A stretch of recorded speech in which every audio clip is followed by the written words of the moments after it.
Hay una sombra de omnipotencia en este nuevo estilo oratorio de la presidenta. Los buenos oradores políticos conocen perfectamente cuál es su género y, sobre todo, saben que no todos los géneros les quedan bien.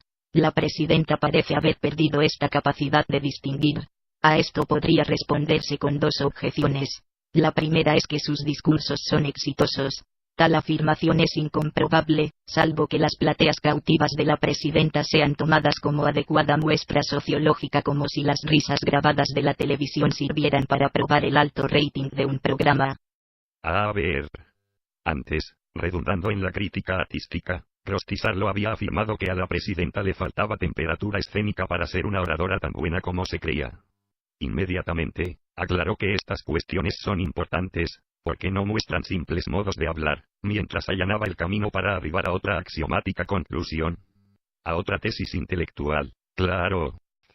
El traccionado capilar impas que le permitirá sostener que es un error separar la acción política del discurso que la acompaña. Pues bien, tal Rostisarlo, estuvo oportuna al no mixturar las teorías, ya que consisten en un oxímoron. Que no. Supongamos que no pueda comprobarse el éxito del discurso mediante las que llama plateas cautivas de la presidenta, tal grupo de aplaudidores que funcionan cuando se prende la señal en el estudio de grabación de lo que usted pretende describir como una obra teatral y monologada. Ok. Convengamos que su apotegma tenga valor de verdad. Pero, si es un error separar la acción política del discurso que la acompaña, ¿acaso el éxito tampoco puede mensurarse por más del 54% de apoyo popular y democrático, contra menos del 18% de la fórmula inmediatamente seguidora? Es más del triple, señora. O los ciudadanos no votamos ni discursos ni acciones. Ay, Krusty. Usted, con tanta anteojera, ha dejado de ver hasta lo que lleva delante de las narices. La segunda objeción es que todo mi argumento carece de importancia y que lo que importa en los políticos es lo que hacen, no lo que dicen. Otro apotegma sarlista incongruente con su mirada de los políticos. O en esta columna de opinión en The Anti-Nate Journals Papers dio la más leve trascendencia a los hechos de la gestión. Me perdí algo. Porque, hasta ahora, la intelectual pro Portland Islanders no aparenta haber hecho otra cosa que sentenciar estilos oratorios y características escénicas de la presidenta. Es un error separar la acción política del discurso que la acompaña. Y pregunto. ¿Era más erróneo atender a la acción política de Menem, Cavallo, de la Rúa, Duhalde y tantos más, que separar el discurso que las acompañaba? ¿De qué se trata todo este divague crostizarlista? El estilo de la explicación indica mucho sobre la idea que un político tiene acerca de sí mismo. Ajá. Preconcepto del político no intelectual y del intelectual no político. Intelectualidad de cabeza sin cuerpo. Prejuicios desde la burbuja. Desde los gases de la burbuja. Escúcheme bien, señora. El estilo de la explicación también indica demasiado acerca de la idea que una intelectual, una Falkland Islander intelectual, tiene acerca de sí misma. Basta leerla. Una sucesión tautológica digna de Colston.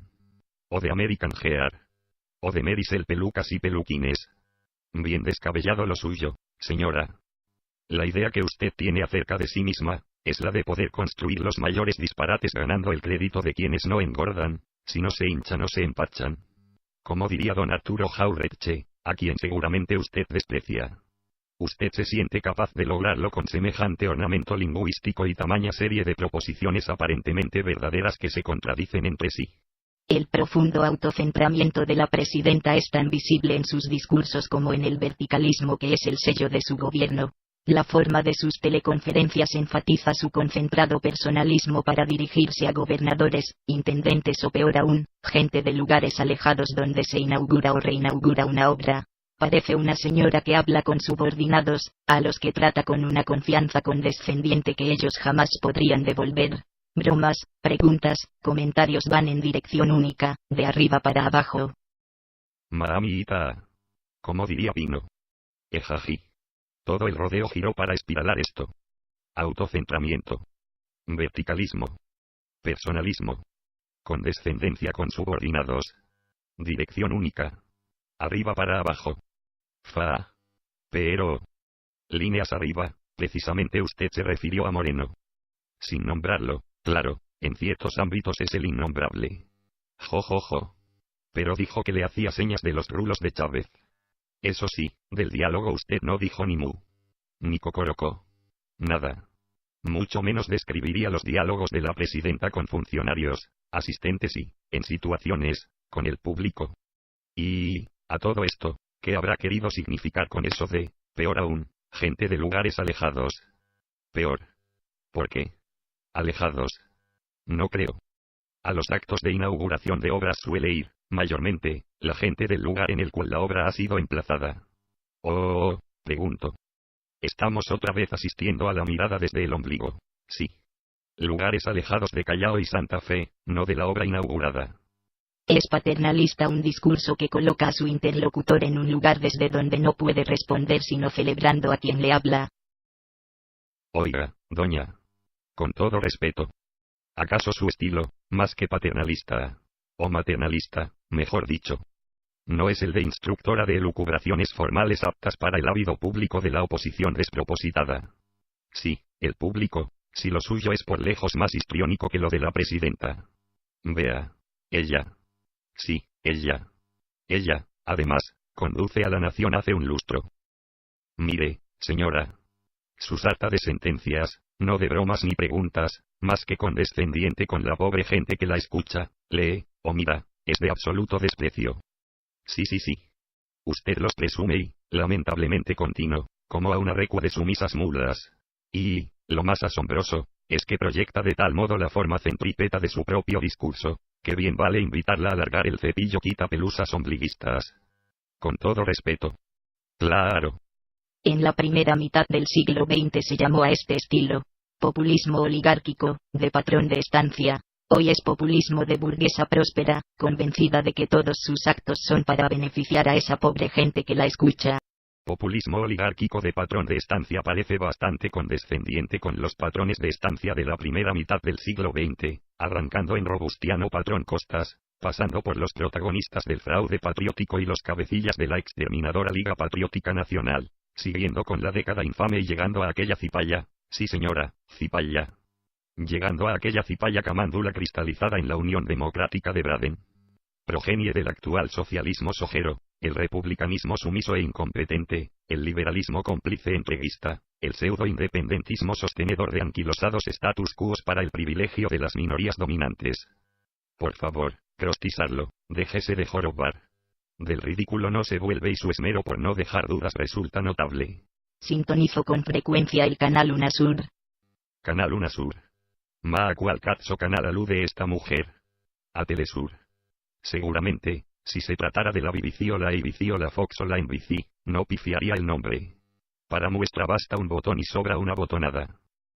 Allí puede escucharse a Chávez, un colorido orador antiimperialista, seguro dentro de esa cultura, y con sensibilidad verbal para diferentes registros.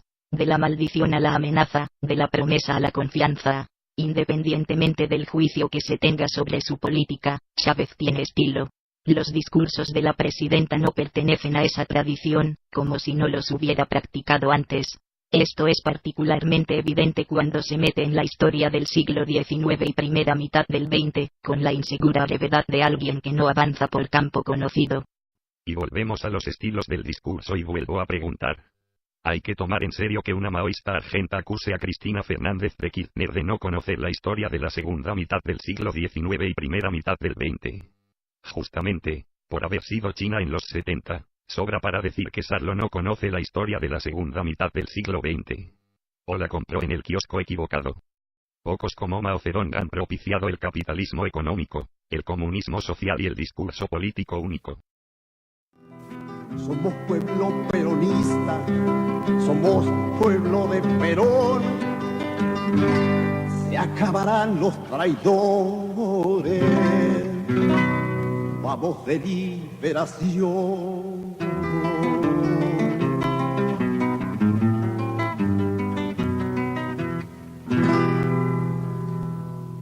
Ojota. Esta leve ironía, más que juicio de valor, constituye un potpourri para los exquisitos que presumen poder construir el rancho solamente con arcilla. No. Ahora, bien, cada quien sabrá cuál fue el barro, la paja y la bosta del imponente rancho chino. Todo esto conforma una personalidad política. No hablo de inabordable psicología, sino de rasgos ideológicos. Todos los grandes dirigentes han sido juzgados no solo por sus obras, sino también por sus discursos, desde Sarmiento hasta Perón. Los discursos son una de las materias en que se expresa y se define un estilo de gobierno y una concepción del poder. Mamita. Los discursos de campaña de la Rúa médico, bombero, policía, profesor y omnipotente, definieron un estilo de gobierno y una concepción del poder. Y los de Menem y la revolución productiva y el salariazo. Por favor. No referiré a la realidad efectiva que debemos a Perón para no provocar náuseas en el sarlismo aséptico. Ni en las progresías, ya sean adherente, parásita o antagónica. El centralismo verticalista produce una atmósfera de encierro, en la que Cristina Kirchner se mueve como si fuera el medio más favorable a su espontaneidad. Si un dirigente cree que está autorizado a decir cualquier cosa en cualquier momento, incluso malos chistes, ha perdido una conciencia de los límites dentro de los que se ejerce siempre, en todas partes, un poder que sea legítimo no solo por los fines perseguidos, sobre los que puede disentirse, no solo por los medios utilizados, que pueden discutirse, sino por las formas de comunicarlos. Menos malta y más cebada. Menos mal que Cristina Kirchner se mueve con comodidad en una atmósfera de encierro. Obviamente viciada según el indicador de contaminantes de la señora. Faltaba más. ¿Se imaginan si fuese espontánea en una atmósfera abierta? Andaría en un 80% de apoyo electoral. Y a no olvidarse, es muy pero muy importante hacer buenos chistes y en el momento y la situación aceptable. Hacer chistes malos es una muestra irrefutable de abuso de poder. Para ejemplo, la señora Sarlo sugiere a la tiranía que a cada cosa hay que leer. Y hay que reconocerlo, el nulo, poco o mucho poder que ostenta Krusty, está sustentado por una concienzuda valoración de los límites. Porque, convengamos, los chistes de Krusty Sarlo son muy bobanos. Ja ja ja. Cristina Kirchner dijo que, en caso de usar un poco menos la cadena nacional, los opositores malévolos ya estarían preguntándose dónde está la presidenta. Probablemente tenga razón. Y la entrega a la provincia en concepto de plan ganadero, repartirlo bien, Coqui, 10 millones de pesos. Total, 18.600.000 pesos para el campo en el Chaco. En el Chaco se van a enterar todos. Acá, por supuesto, no se va a enterar nadie porque mañana no va a salir publicado en ninguna parte, pero no importa, la gente le llega. Después se queja por la cadena nacional. Y si no hacemos a veces cadena nacional, creo que no sabrían si habría presidenta. Que desadjetivare a la reina de Adjetivanopla, buen desadjetivador será. Ni opositores ni malévolos son aquellos que se preguntarían dónde está la presidenta. No. Probablemente, lo harían los nutridos a chatarra mediática. Esos. Y esas. Que no atienden a la cadena nacional, sino que se enteran del mensaje presidencial según la lectura digerida en el sentido de corrompida no de asimilada, digerida por los intérpretes de la cadena antinacional. Los opositores atienden a la comunicación de actos oficiales, señora. Y malévolos hay en todas partes, pero justamente los que no sabrían si hay presidenta no son malévolos, son peores, son vegetales políticos, no animales políticos. Son plantas que pretenden ser parásitas, pero terminan descompuestas y devoradas por las saprofitas. Esas que usted conoce muy bien. Ella es responsable de haber elegido esa incesante estrategia mediática. Si la deja de lado, es obvio que deberá reemplazarla por otra para evitar la pregunta que supone inminente, ya que la oposición en todas sus variantes le parece un ejército cuyo único impulso son las malas intenciones. Lo que es incesante, Krusty, es su adjetivación prejuiciosa, descalificadora y sin argumentos válidos. Y otra vez se confunde usted. Lo que menos resulta la oposición es ser un ejército. Y precisamente ahí radica otro error conceptual. Nadie con cierto criterio podría sostener que la oposición, en todas sus variantes, tenga las malas intenciones como único impulso. No. Sí, justamente, lo que se les demanda es eso. Intenciones. Propósitos. Organizada autonomía proactiva y no el deplorable cumplimiento de una función de meros repetidores de clichés comunicacionales utilitarios a los intereses de, ahora sí, de un par de variantes de la oposición. La corporativa. Terrateniente. Especuladora. Extranjerizante. Patricia, que también es Bullrich. Jo. Copyright by Anti-National Papers.